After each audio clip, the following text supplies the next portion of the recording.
implications in a moment, but just looking at the referendum campaign, there's been a lot of fear raised, as Peter was saying there, about the possible economic implications. Do you buy any of those arguments? Look, it's very clear to me that Scotland could be an independent economy. There's no doubt. The Scottish economy is bigger than the Irish economy.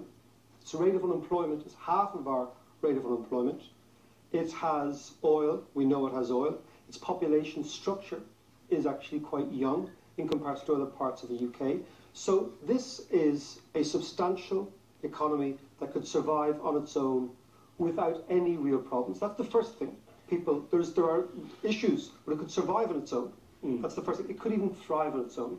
So you're talking not about a bit of the United Kingdom. What you're talking about is an economy that is 190 billion euros GDP. So it's big.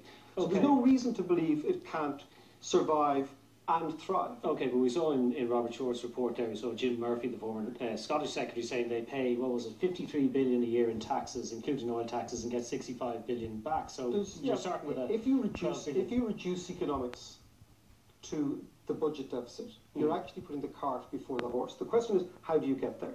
And can the Scottish economy be dynamic enough to generate revenue over the course of, let's say, 10 years, and to reduce its expenditure to narrow that budget deficit? In actual fact, the budget deficit doesn't matter a lot, as long as they can finance themselves, and I have no doubt they can. So I think the people to stand back and see what is happening in Scotland is you have an economy and a country that going independent now is probably the best time they could ever do so, because for the next 40 years they have oil revenues, and substantial oil revenues, and they will probably deploy an investment strategy to attract multinationals like our own.